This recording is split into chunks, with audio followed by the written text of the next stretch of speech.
আসসালামু আলাইকুম dear viewers, আপনাদের সামনে একটি ইন্টারেস্টিং লেসন নিয়ে হাজির হলাম। তো লেসনটি শুরু করার আগে কয়েকটা কথা বলে দেখে আপনাদের জানিয়ে রাখা দরকার। সেটি হলো, আপনারা না টেনে লেসনটি দেখার চেষ্টা করবেন। লেসনটি না টেনে দেখার চেষ্টা করবেন যাতে করে আপনারা ভালো করে কিছু শিখতে পারেন, সেই প্রত্যাশায় শুরু করছি। ওয়াচ সামবডি বা সামথিং, অল্প সময়ের জন্য কাউকে বা কিছুকে নজরে রাখা, দেখাশোনা করা, অর্থাৎ টেক কেয়ার অফ সামবডি, সেটা হয়তো কোনো ব্যক্তিকে দেখাশোনা করা, অথবা take care of something for a short time. আমি একটু জিনিস লিখে রাখতে চাই। তো এখানে এই somebody, SB equal to somebody, STSL something, স্বল্প সময়ের জন্য কাউকে বা কোনো কিছুর প্রতি নজর রাখা বা দেখাশোনা করা। ওয়াচ সামথিং অথবা ওয়াচ ইউর সেলফ, সতর্ক থাকা, কিছু নজরে রাখা। ওয়াচ ইউর ল্যাঙ্গুয়েজ অথবা মাইন্ড ইউর ল্যাঙ্গুয়েজ, মুখের ভাষা ঠিক করো যেন অন্যরা তোমার দ্বারা হতাশ বা ক্ষতিগ্রস্ত না হয়। ওয়াচ আউট, লক্ষ্য করা বা সাবধান। কিপ এ ক্লোজ অন, কোনো কিছুর বা কোনো ব্যক্তির উপর নজরদারি করা, অথবা keep a close observation on, এটা নজরদারি করা। প্রথম এক্সাম্পলটি শুরু করতে যাচ্ছি। ওয়াজ সামবডি বা সামথিং, অথবা take care of somebody something for short time. এখন দেখে নিই, এখানে অল্প সময়ের জন্য একটু দেখবেন। কুড প্লিজ, ভদ্রতা প্রকাশ করলে আমরা কুড দিয়ে শুরু করবো বা উড দিয়ে শুরু করতে পারি। কুড দিয়ে শুরু করা উত্তম। তো could you watch my lychee bag, আপনি কি আমার ব্যাগটি একটু লক্ষ্য রাখবেন? তার মানে কি, একটা লোককে যখন আমরা বলি তখন সারাদিনের জন্য না, অল্প সময়ের জন্য, স্বল্প সময়ের জন্য। অথবা take care of the bag please, অথবা কুড ইউ, এভাবে দেওয়া যেতে পারে। Could you take care of the bag for a short time. Could you এর পর ইউ এর পর take care of the bag for a short time, দুইভাবে করা যেতে পারে। অথবা আমার লিচুর ব্যাগটি নজরে রাখো কারণ চারদিকে ছিসকে চোরের ইংরেজি হচ্ছে পেটি থিপস, ঘুরছে চারদিকে, ছিসকে চোর ঘুরছে, এই চারদিকে হচ্ছে অ্যারাউন্ড। তাহলে নজরে রাখো, তাহলে কি, watch my lychee bag because there are PETTY, এই পেটি থিপস, ছিসকে চোর, পেটি থিপস অ্যারাউন্ড।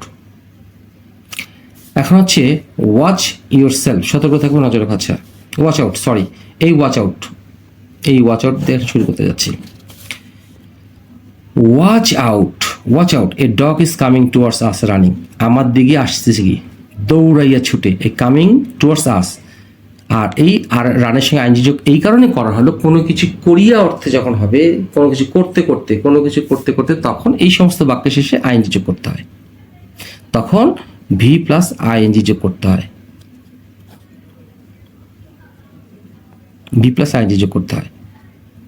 আচ্ছা, মুখের ভাষা ঠিক করো। এখন আসি আমরা ওয়াচ ইউর ল্যাঙ্গুয়েজ অথবা মাইন্ড ইউর ল্যাঙ্গুয়েজ, মুখের ভাষা ঠিক করো।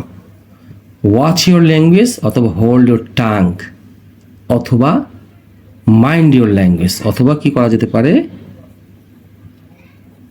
Mind your language. এই স্পেলিংটা যদি আমার বুঝতে অসুবিধা হয় তাহলে আমরা ল্যাঙ্গুয়েজ বানাতে দেখবে, এই যে ল্যাঙ্গুয়েজ দেওয়া আছে। হ্যাঁ, আচ্ছা, এটা বা এটা যে কোনো একটা করতে পারি। পুলিশ তাকে নিবিড় নজরদারিতে রেখেছে, মানে কারোর উপর ক্লোজ অবজারভেশন রাখা। মানে keep a close watch on somebody বা something, keep a close observation on somebody থাকতে পারে, মানে সামবডি অথবা সামথিং, কারোর উপর বা কোনো কিছুর উপর নজরদারি রাখা। পুলিশ তাকে নিবিড় নজরদারিতে রেখেছে, এই শব্দটা পেপার পত্রিকায় দেখতে পাই আমরা। পুলিশ তাকে নিবিড় নজরদারিতে রেখেছে। দ্য পুলিশ হ্যাভ, পুলিশকে বহুবচন ধরেছি, পুলিশের আর কি।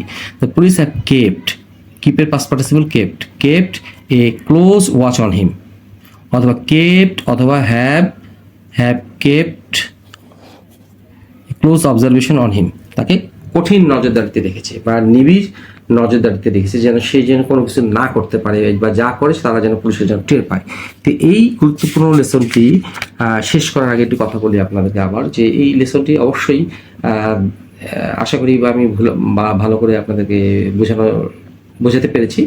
এবং এবং আপনারা এই লেসনগুলো সবসময় মনে রাখবেন, যেই চ্যানেলই আপনারা দেখেন না কেন ভালো কিছু লিখতে বা বলতে গেলে আপনাদের সেই চ্যানেলগুলো ট্রেনে দেখা উচিত না। আর কোনো লেসন যদি একেবারেই ছোট হয়ে যায়, সেগুলোতে বুঝতে হবে যে আপনাকে এখানে কন্টেন্ট ভালো মন্দ আমি সেটাও বলবো না, যে আপনারা নিজেরা বুঝতে পারবেন। তবে দেখবেন যে হাতে কলমে কোন জিনিসগুলো বেশি শেখানো হচ্ছে সেগুলো বাসায় প্র্যাকটিস করবেন, এবং সেগুলো অবশ্যই খাতা লিখে প্র্যাকটিস করবেন, এবং আপনাদের সহপাঠী বা শিক্ষকদের সাথে বা শুভাকাঙ্ক্ষীদের সাথে আপনারা ইংরেজি কনভারসেশন করার জন্য চেষ্টা করবেন, বিশেষ করে লিখে চেষ্টা করবেন। আর যদি কোনো অসুবিধা হয় তাহলে আমার এই কমেন্ট বক্সে অবশ্যই জানাবেন, তাহলে আমি যথাযোগ্যভাবে বা আপনাদের চাহিদা অনুযায়ী আমি সেইভাবে বোঝানোর চেষ্টা করবো এবং নতুন নতুন নিয়ে হাজির হতে পারবো, সেই প্রত্যাশা। আসসালামু আলাইকুম।